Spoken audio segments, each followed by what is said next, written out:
Hello dear friends, आज हम लोग प्रधानमंत्री चैप्टर से एमसीक्यू देखेंगे। एक पॉलिटी के मोस्ट इम्पॉर्टेंट एमसीक्यूज हैं जो प्रधानमंत्री चैप्टर से लिए गए हैं। सारे क्वेश्चंस इसमें प्रीवियस ईयर क्वेश्चंस हैं जो कि पूछे जा चुके हैं, जो इम्पोर्टेंट क्वेश्चन हैं। तो ये लूसेंट बुक से सारे ऑब्जेक्टिव हैं और पीएम चैप्टर से हैं। तो चलिए हम लोग इम्पोर्टेंट क्वेश्चंस को डिस्कस करते हैं और देखते हैं कि आप कितना क्वेश्चंस कर पाते हैं। साथ ही साथ आप करिए और देखिए कितने क्वेश्चंस कर पाते हैं। तो ये एमसीक्यू हैं किससे, तो प्रधानमंत्री से यानी पीएम से, जो कि चैप्टर है किसी सब्जेक्ट का, तो पॉलिटी सब्जेक्ट का, जो एसएससी के लिए, रेलवे के लिए, पुलिस के लिए, एसआई के लिए, यूपीएससी, बीपीएससी और अदर कॉम्पिटिटिव एग्जाम्स के लिए इम्पॉर्टेंट है। बैंक के लिए इम्पोर्टेंट नहीं है क्योंकि बैंक में ये क्वेश्चंस नहीं आते हैं, बैंक में पॉलिटी नहीं आती है। तो चलिए क्वेश्चन नंबर फर्स्ट हम लोग स्टार्ट करते हैं। क्वेश्चन नंबर देखते हैं कि पहला क्या पूछा जा रहा है। तो क्वेश्चन 1 इसमें है, लगातार दूसरी बार प्रधानमंत्री पद पर आसीन होने वाले व्यक्ति कौन हैं। लगातार दूसरी बार पंडित जवाहरलाल नेहरू, इंदिरा गांधी, अटल बिहारी वाजपेयी या फिर इनमें से कोई नहीं। तो चलिए करेक्ट आंसर करिए जल्दी से कि कौन सा इसमें होगा जो कि लगातार यानी दूसरी बार प्रधानमंत्री पद पे आसीन हुआ था। तो अगर देखा जाए कि क्वेश्चन अगर आपने आंसर किया है डी तो बिल्कुल सही है। ये दूसरी बार जो होते हैं प्रधानमंत्री पर आसीन हुई। पंडित जवाहरलाल नेहरू का भी जो टर्म था वो काफ़ी लंबे समय तक रही है। सबसे लॉन्गेस्ट टर्म प्रधानमंत्री पंडित जवाहरलाल नेहरू का ही रहा है। 2 बार इंदिरा गांधी भी रही थी, अटल बिहारी वाजपेयी भी 2 बार रहे थे। तो इनमें से सभी ऑप्शन बिल्कुल करेक्ट होगा। नेक्स्ट है, भारत के प्रधानमंत्री नियुक्त होते हैं, निर्वाचित होते हैं, मनोनीत होते हैं या फिर चयनित होते हैं। तो ये भी इंपॉर्टेंट क्वेश्चन है। चलिए करिए कौन सा आंसर बिल्कुल करेक्ट होगा कि भारत के प्रधानमंत्री के बारे में देखा गया है कि क्या होते हैं, नियुक्त होते हैं, निर्वाचित होते हैं, चयनित होते हैं या फिर मनोनीत होते हैं। तो अगर आपने आंसर करेक्ट किया है ए तो बिल्कुल सही है। भारत के प्रधानमंत्री की नियुक्ति होती है, इनका कोई निर्वाचन नहीं होता है, इनका कोई चयन नहीं होता है, न ही इनका मनोनयन होता है। इनकी क्या होती है, तो अपॉइंटमेंट किया जाता है, नियुक्ति की जाती है। नेक्स्ट क्वेश्चन है क्वेश्चन नंबर 2, भारत के प्रधानमंत्री का पद संविधान द्वारा गठित है, परंपराओं पर आधारित है, संसद द्वारा पारित साधारण विधेयक द्वारा गठित है या उपयुक्त सभी असत्य हैं। तो भारत के प्रधानमंत्री का पद जो है किसके द्वारा गठित किया गया है। तो अगर आपने करेक्ट आंसर किया है ए तो बिल्कुल सही है, भारतीय संविधान द्वारा गठित है। भारतीय संविधान में प्रधानमंत्री पद के बारे में उल्लेख किया गया है, तो संविधान द्वारा यह गठित है। नेक्स्ट क्वेश्चन है, भारत की प्रधानमंत्री की जो नियुक्ति है वो कौन करता है। क्योंकि प्रधानमंत्री की नियुक्ति होती है तो नियुक्ति कौन करता है, राष्ट्रपति महोदय करते हैं, लोकसभा अध्यक्ष, राज्यसभा का सभापति या फिर उपराष्ट्रपति। प्रधानमंत्री की नियुक्ति कौन करता है। तो चलिए करेक्ट आंसर अगर आपने किया है ए तो बिल्कुल सही है। प्रधानमंत्री की नियुक्ति अपॉइंटमेंट कौन करेगा, तो राष्ट्रपति प्रेसिडेंट करता है।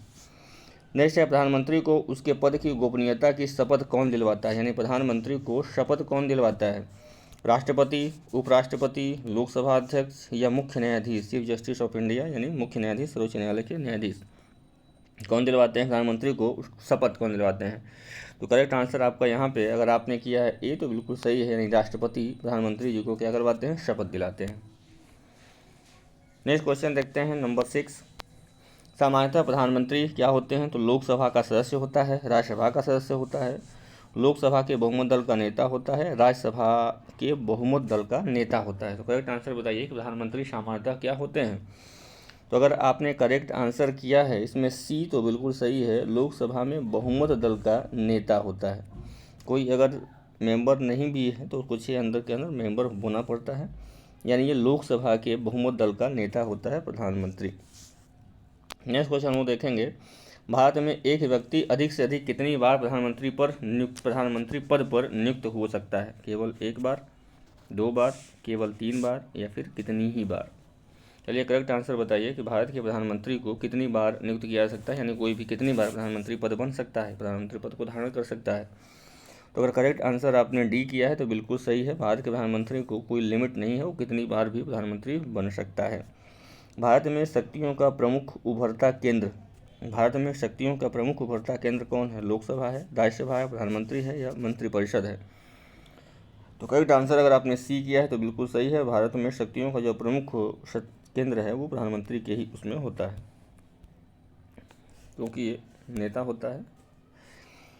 भारत में कौन सा लोकसभा का नेतृत्व करता है? भारत में कौन जो है लोकसभा में नेतृत्व करता है? राष्ट्रपति महोदय, उपराष्ट्रपति, प्रधानमंत्री या फिर लोकसभा अध्यक्ष?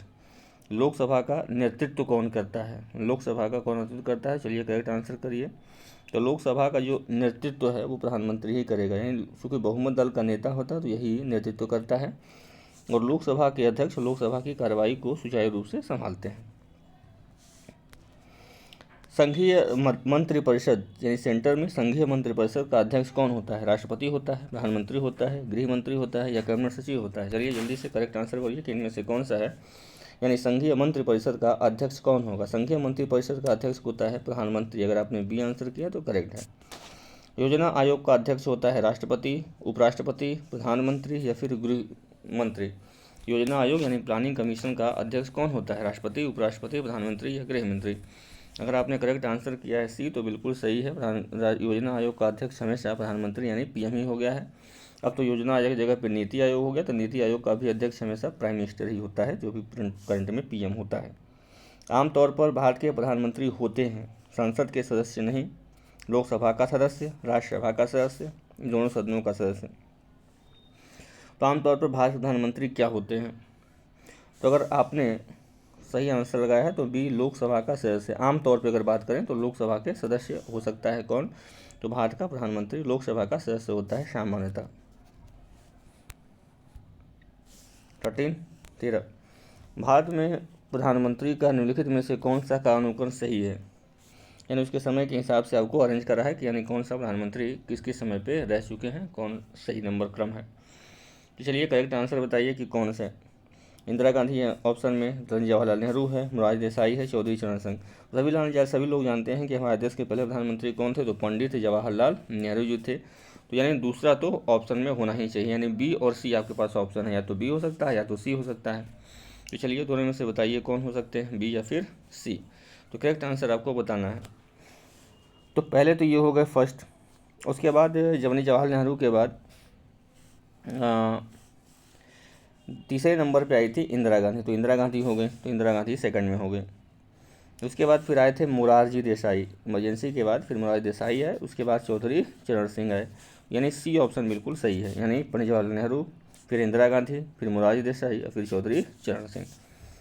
संसदीय तंत्र में वह व्यक्ति प्रधानमंत्री चुना जाता है जो निम्न का नेता होता है, यानी किसके नेता को प्रधानमंत्री चुना जाता है? उच्च सदन में बहुमत दल का नेता, निम्न सदन में बहुमत दल का नेता, उच्च सदन में अल्पमत या निम्न सदन में अल्पमत? तो जिसने भी करंट किया है ऑप्शन बी तो बिल्कुल सही है, निम्न सदन में बहुमत दल का नेता होता है। निम्न सदन क्या होता है? तो लोकसभा को निम्न सदन और राज्यसभा को उच्च सदन कहा जाता है। तो निम्न सदन में बहुमत दल के नेता को ही प्रधानमंत्री चुना जाता है। नेक्स्ट क्वेश्चन हम लोग देखेंगे, क्वेश्चन नंबर 15। मंत्रिमंडल की बैठक की अध्यक्षता कौन करता है? यानी संघीय मंत्रिमंडल जो होती है उसकी अध्यक्षता कौन करेगा? राष्ट्रपति महोदय करेंगे, उपराष्ट्रपति करेंगे, लोकसभा अध्यक्ष या फिर प्रधानमंत्री महोदय करते हैं? तो मंत्रिमंडल का संघीय जो अध्यक्षता करता है वो प्रधानमंत्री करता है, डी ऑप्शन बिल्कुल यहाँ पे करेक्ट हो जाएगा।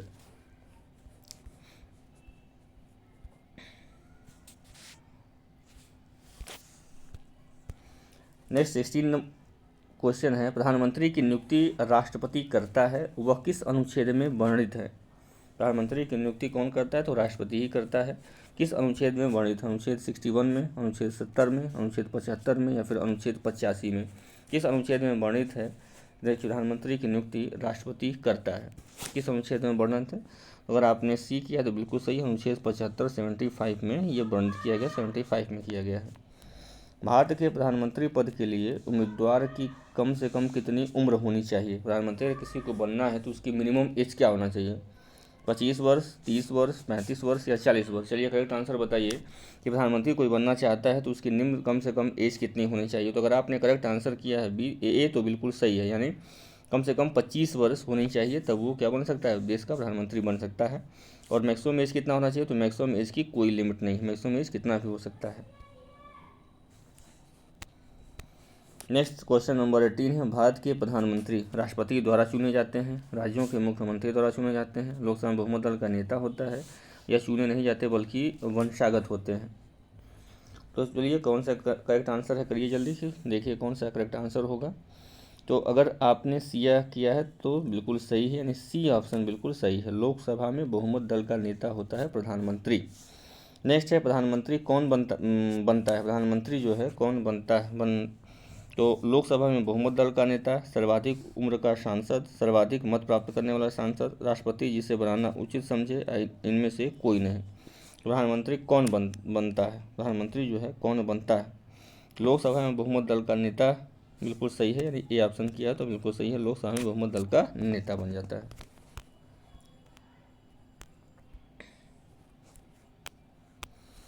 नेक्स्ट क्वेश्चन है 20। यदि भारत के प्रधानमंत्री संसद के उच्च सदन के सदस्य हैं तो वे अविश्वास प्रस्ताव की स्थिति में अपने पक्ष में वोट नहीं दे सकते, वे निम्न सदन में बजट पर नहीं बोल सकते, वे उच्च सदन में ही वक्तव्य दे सकते हैं, वे प्रधानमंत्री पद की शपथ ग्रहण के बाद 6 माह के अंदर निम्न सदन का सदस्य बनना पड़ेगा। तो चलिए करेक्ट आंसर देखिए कि आपने क्या किया है। तो यहाँ पे अगर आपने किया है ए तो बिल्कुल यहाँ पे करेक्ट होगा, सही होगा, यानी वे अविश्वास प्रस्ताव की स्थिति में अपने पक्ष में वोट नहीं दे सकते हैं अगर वो कहाँ के हैं, उच्च सदन यानी राज्यसभा के मेंबर हैं। तो कोई भी व्यक्ति प्रधानमंत्री बन सकता है, चाहे वो लोकसभा का मेंबर हो चाहे वो राज्यसभा का मेंबर हो। लेकिन भारत अगर वो बहुमत की बात आती है, भारत के प्रधानमंत्री संसद के उच्च सदन के सदस्य जो है क्या हो सकते हैं, तो अविश्वास प्रस्ताव की स्थिति में वो अपने पक्ष में वोट नहीं दे सकते हैं। तो ये बिल्कुल करेक्ट होगा। क्यों नहीं दे सकते, क्योंकि वो निम्न सदन का तो मेंबर ही नहीं है, तो वोट कैसे देंगे। नेक्स्ट है 21। भारत के प्रधानमंत्री का पद परंपरा पर आधारित है, संसद द्वारा सृजित है, संविधान द्वारा सृजित है या राष्ट्रपति द्वारा सृजित है। भारत के प्रधानमंत्री का पद किसके द्वारा सृजित है, परंपरा पर आधारित है, संसद द्वारा सृजित है या फिर संविधान द्वारा या फिर राष्ट्रपति द्वारा सृजित है। तो चलिए करेक्ट आंसर अगर आपने किया तो बी बिल्कुल सही है, संविधान द्वारा सृजित है, यानी 21 का बी बिल्कुल करेक्ट होगा। तो संसद नहीं बल्कि संविधान द्वारा संसद तो हो जाएगा, संविधान यानी संविधान द्वारा ही सृजित किया गया है। तो यहाँ पे सी ऑप्शन 21 का सी ऑप्शन बिल्कुल करेक्ट कर लीजिए। नेक्स्ट 22 है। भारत का प्रधानमंत्री सत्ता दल का अध्यक्ष हो सकता है, हमेशा सत्ता दल का अध्यक्ष होता है, सत्ता दल का अध्यक्ष नहीं हो सकता है या फिर इनमें से कोई नहीं है। भारत का प्रधानमंत्री क्या हो सकता है 22 का बताइए, करेक्ट आंसर कौन सा होगा। तो भारत का प्रधानमंत्री जो होगा वो सत्ता दल का ही अध्यक्ष होता है, यानी बहुमत दल का नेता होता है तो वही सत्ता दल का अध्यक्ष होता है।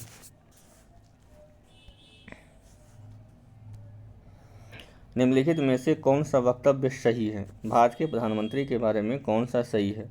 तो ऑप्शन पहला है संसद के दोनों सदनों के सदस्यों में से अपने मंत्रियों का चयन करने के लिए स्वतंत्र है। इस विषय में भारत के राष्ट्रपति के साथ उचित परामर्श करके अपने मंत्रिमंडल के सहयोगी का चयन कर सकता है। अपने मंत्रिमंडल में मंत्री के रूप में काम करने के लिए व्यक्तियों का चयन करने में पूर्णतः स्वविवेक का प्रयोग करता है। अपने मंत्रिमंडल में सहयोगियों का चयन करने में सीमित शक्तियां रखता है, क्योंकि स्वविवेक प्रयोग की शक्ति भारत के राष्ट्रपति में निहित है। तो चलिए करेक्ट आंसर आपने क्या किया है, कौन सा वक्तव्य सही है। तो अगर जो है आपने ए किया है तो बिल्कुल सही है, करेक्ट आंसर यहाँ पे होगा ए। संसद के दोनों सदनों के सदस्यों में से अपने मंत्रियों का क्या कर सकता है, तो चयन करने के लिए स्वतंत्र होता है देश का पीएम यानी प्रधानमंत्री। 24। किस प्रधानमंत्री ने एक बार पद से हटने के पश्चात दोबारा पद संभाला था। पंडित जवाहरलाल नेहरू, लाल बहादुर शास्त्री, इंदिरा गांधी, मोरारजी देसाई। एक बार हटने के पश्चात दोबारा अपने पदभार को संभाला था। तो यहाँ पे अगर आपने किया है सी तो बिल्कुल सही होगा, सी ने यानी इंदिरा गांधी ने 2 बार पद संभाला था। पहली बार में इंदिरा गांधी 1966 से लेकर के 1977 तक थी, लगातार 11 साल तक। उसके बाद जब दूसरी बार बनी तो 1980 यानी 1980 से 1984 तक थी, 84 में उनकी हत्या कर दी गई थी।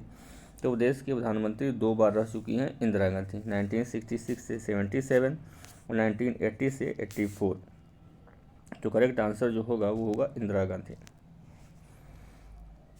नेक्स्ट है नियुक्ति के समय निम्नलिखित में से कौन सा प्रधानमंत्री संसद के किसी भी सदन का सदस्य नहीं था। मोरारजी देसाई, राजीव गांधी, वीपी सिंह या पीवी नरसिम्हा राव। नियुक्ति के समय कौन किसी भी सदन यानी लोकसभा और न ही राज्यसभा का सदस्य नहीं था। तो करेक्ट आंसर किया है आपने डी, तो बिल्कुल सही होगा पीवी नरसिम्हा राव। पीवी नरसिम्हा राव न ही लोकसभा के सदस्य थे और न ही राज्यसभा के सदस्य थे। क्योंकि कोई भी व्यक्ति प्रधानमंत्री बन सकता है, चाहे वो लोकसभा का सदस्य हो या राज्यसभा का सदस्य, लोकसभा का हो या न हो, चाहे राज्यसभा का हो या न हो, तो बन सकता है, लेकिन उसे 6 महीने के अंदर किसी न किसी सदन से सदस्यता ग्रहण करना पड़ता है, चाहे लोकसभा से ले चाहे राज्यसभा से ले। 26 प्रधानमंत्री का शपथ ग्रहण करने के समय राज्यसभा का सदस्य था। प्रधानमंत्री ग्रहण करने के समय कौन व्यक्ति जो था वो राज्यसभा का सदस्य था। एच.डी. देवगौड़ा, श्रीमती इंदिरा गांधी, पीवी नरसिम्हा राव या फिर लाल बहादुर शास्त्री। कौन जो था कि शपथ ग्रहण करने के समय राज्यसभा, लोकसभा का नहीं बल्कि राज्यसभा का मेंबर था। तो अगर आपने बी ऑप्शन किया है इंदिरा गांधी, तो बिल्कुल सही है। इंदिरा गांधी राज्यसभा की मेंबर से ही प्रधानमंत्री पद की क्या ली थी, शपथ ली थी। यानी वो मेंबर कहाँ के थे, तो प्रधानमंत्री पद की मेंबर राज्यसभा से थे। नेक्स्ट, प्रधानमंत्री का पद ग्रहण करने के समय विधानसभा सदस्य था। विधानसभा का सदस्य कौन था, यह प्रधानमंत्री पद का ग्रहण किया था।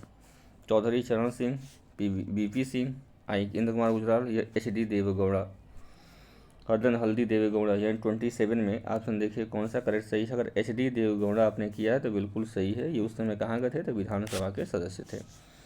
नेक्स्ट 28 लोकसभा का विश्वास मत प्राप्त किए बिना ही प्रधानमंत्री पद पर कार्य करने वाले प्रथम व्यक्ति कौन थे।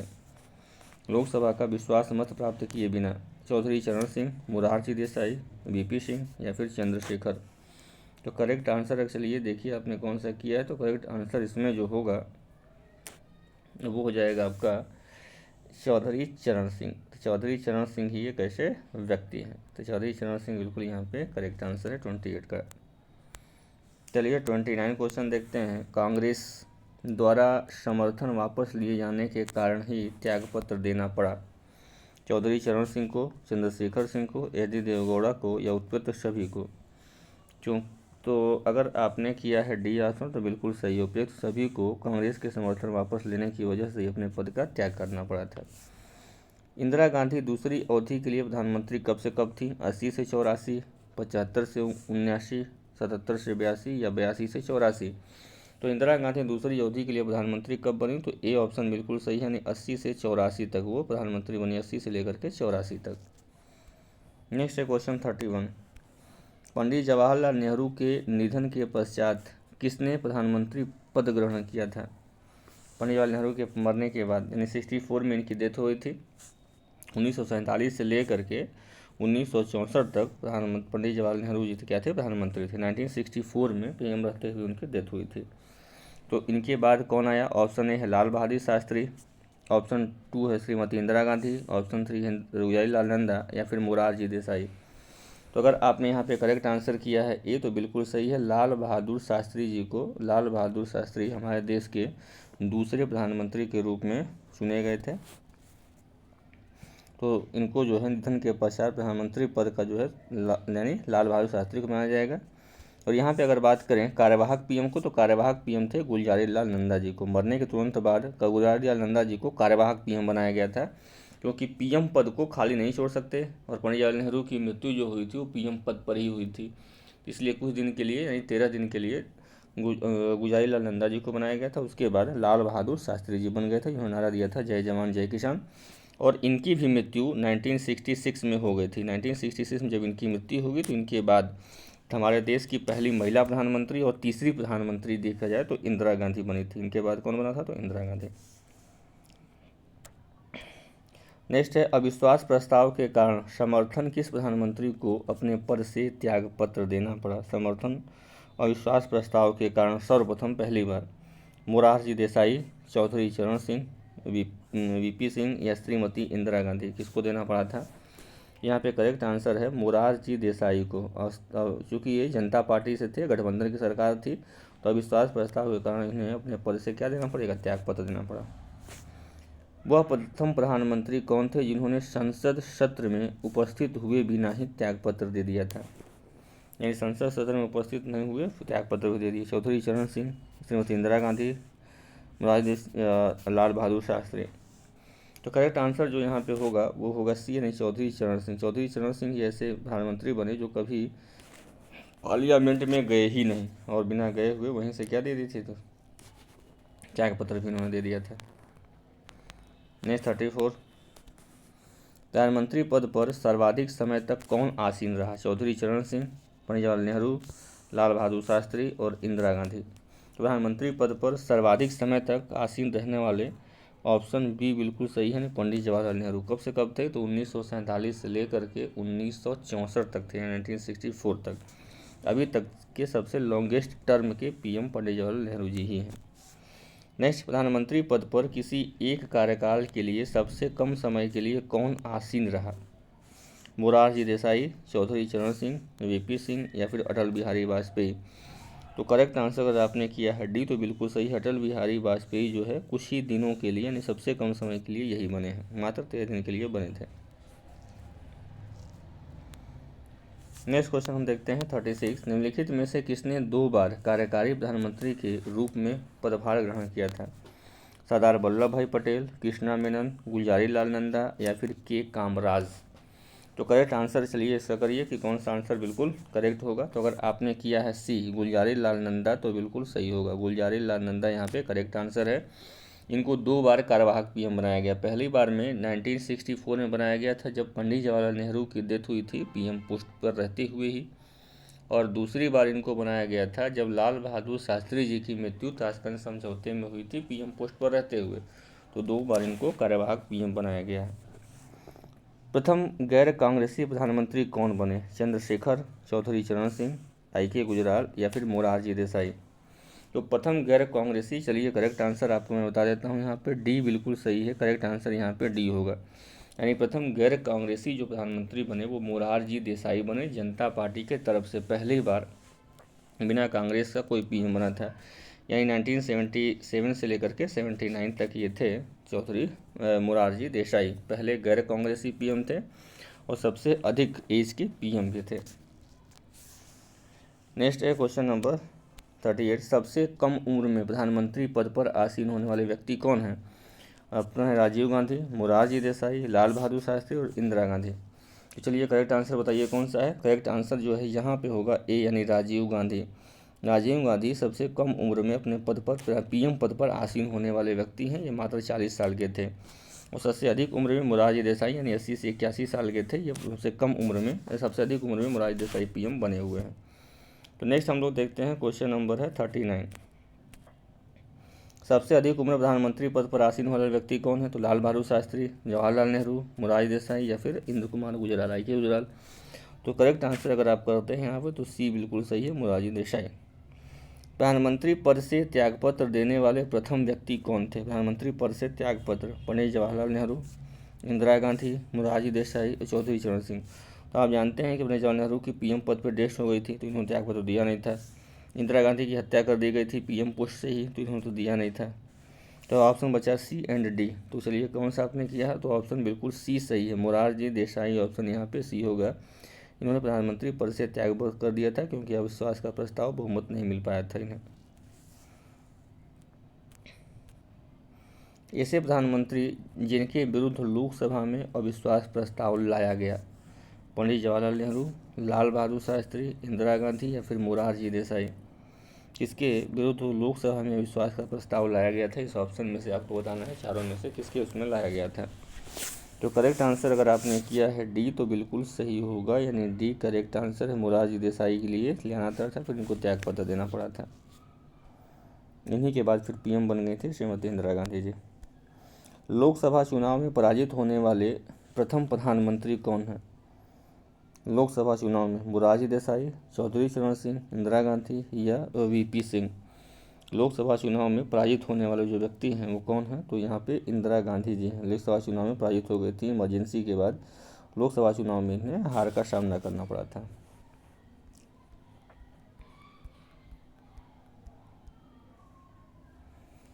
चलिए 43 ऑफ क्वेश्चन, प्रथम पूर्णतः गैर कांग्रेसी प्रधानमंत्री बने?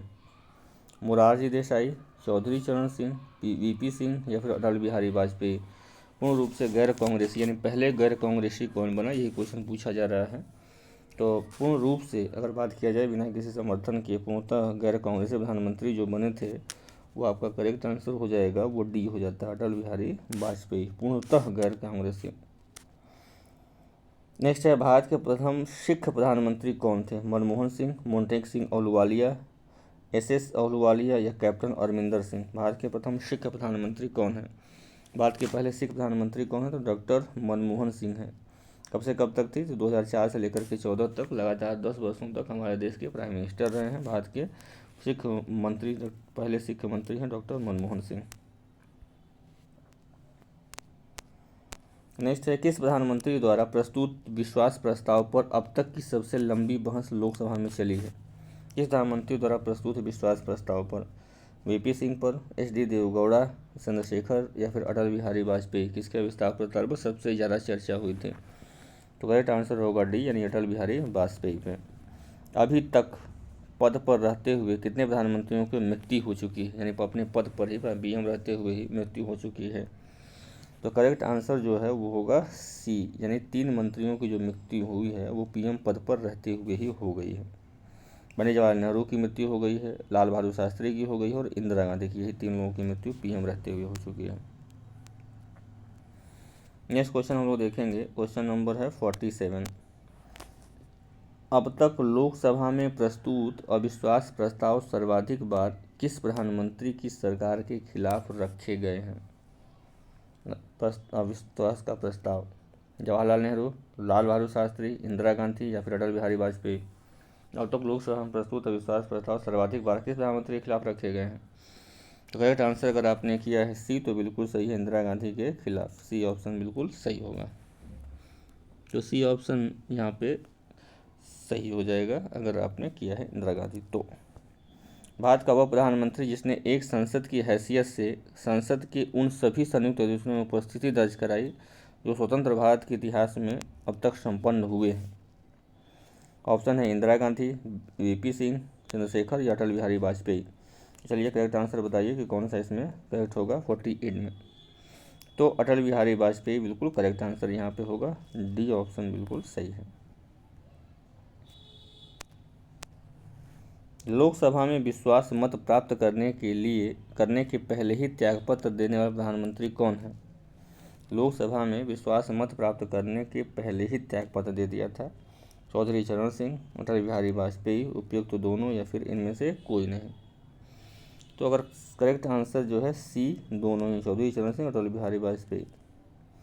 लोकसभा में विश्वास मत प्राप्त करने में असफल रहने के कारण त्यागपत्र देने वाले प्रधानमंत्री? वीपी सिंह, एचडी देवगौड़ा, दोनों या फिर इनमें से कोई नहीं? तो करेक्ट आंसर अगर आपने सी किया है तो सही है, उपयुक्त तो दोनों ही, वीपी सिंह और एचडी देवगौड़ा।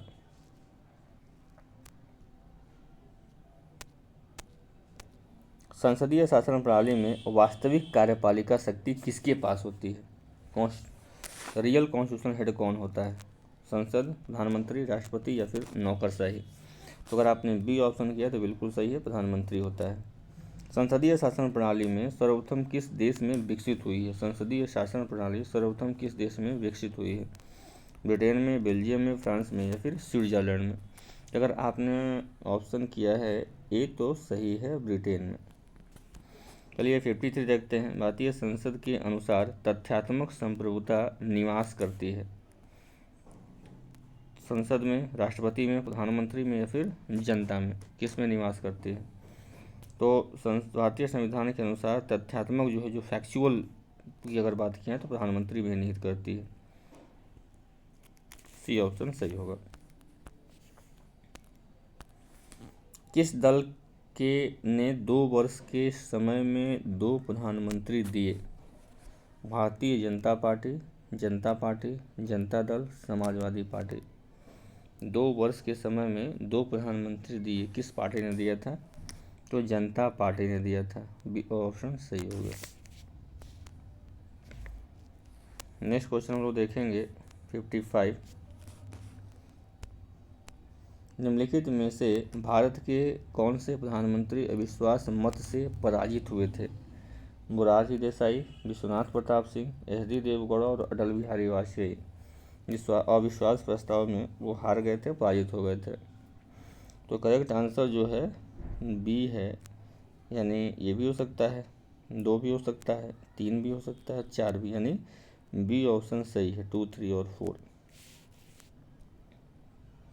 56, यदि भारत का प्रधानमंत्री राज्यसभा का सदस्य है तो अविश्वास प्रस्ताव की स्थिति में वह अपने पक्ष में मत नहीं दे पाएगा, उसे 6 महीने के अंदर लोकसभा का सदस्य बनना होगा, वो लोकसभा में बजट पर बोल नहीं सकेगा, केवल राज्यसभा में भी वक्तव्य दे सकता है।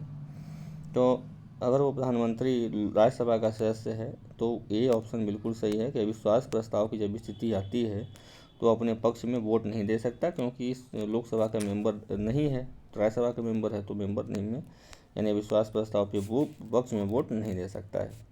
ये सारे मोस्ट इंपॉर्टेंट क्वेश्चन है जो हम लोगों ने अभी सॉल्व किया है। इसको बार बार आप चलिए एमसीक्यू करिएगा, देखिएगा कि आप कितने सही कर पाते हैं। Thank you and best of luck. Thank you.